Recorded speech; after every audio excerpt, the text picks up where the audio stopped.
Listen, this is a little reminiscent of Goku and Vegeta after a massive battle right here. These are two warriors who are the definition of leaving it all in the cage, man. You have Alhassan, you have Buckley on their backs, dead tired after the fight.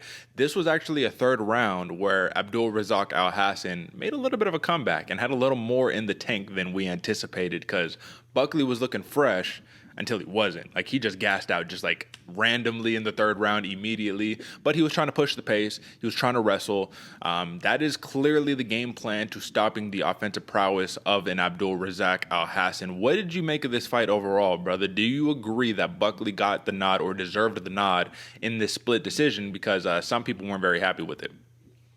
I thought so, man. I gave Buckley the first two rounds. Al Hassan definitely came back with that third, and I was surprised with how much of a gas tank he actually had on him. And I'm happy you put this photo in, Derek. In fact, when I saw this one going on, I knew I was like, oh yeah, this one's making the cut for sure. Because if you've ever been there and left it all out there, that's the position, man. That's what that's like natural, where you go.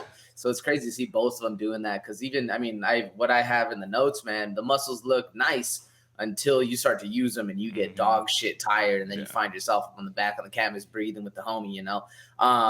No, good fight, man. Great fight for the two. I mean, just seeing that they were able to do stuff outside of their shells, outside of what we were normally expecting. Great for both fighters to be going forward, man. And there was a point. I think you're right, Derek. There was a point in the third where Buckley just forced a muscle. You can hear him grunt one like to get Alhassan off his back or off him somehow, and then after that just completely gassed himself out, super tired, and he gave Alhassan the time to kind of come back, get this fight going, kind of win a little bit more.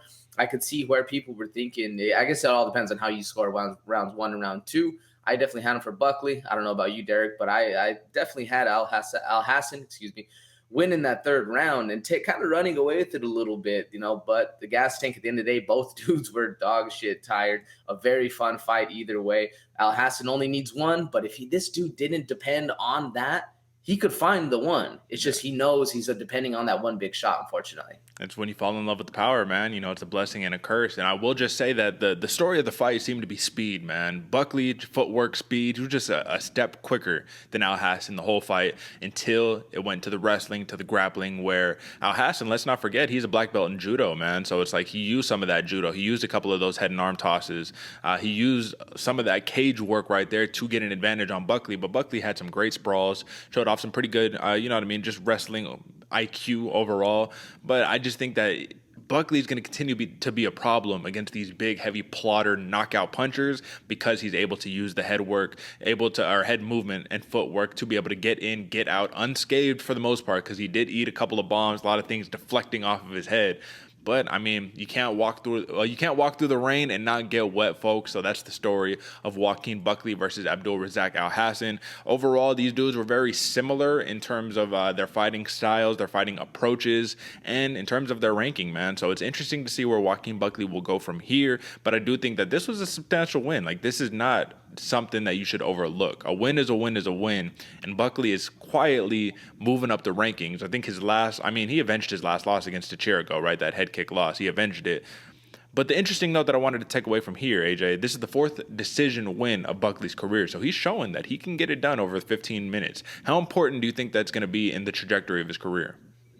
Very important, man. The fact that this dude knows he can do it, and even if that third round he did lose a little bit of steam, still knowing in the fact that you can get that done has held a lot of resolve in yourself. When you have a little bit more of that confidence to that, okay, I can dump the gas tank and I can still make it 15, or I can still get these knockouts back to back. I still got power in these hands.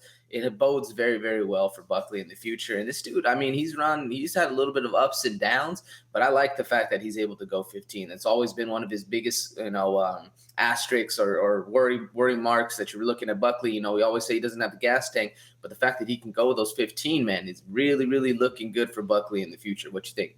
Yeah, no, I agree with you, man. And I will say the sole over under that you did get correct was this fight, man. You picked the over.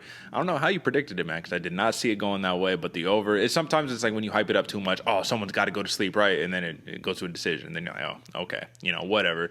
5 takedowns for Buckley, 3 for Alhassan. It was a great fight. I'd love to see where both of these fighters go into the future.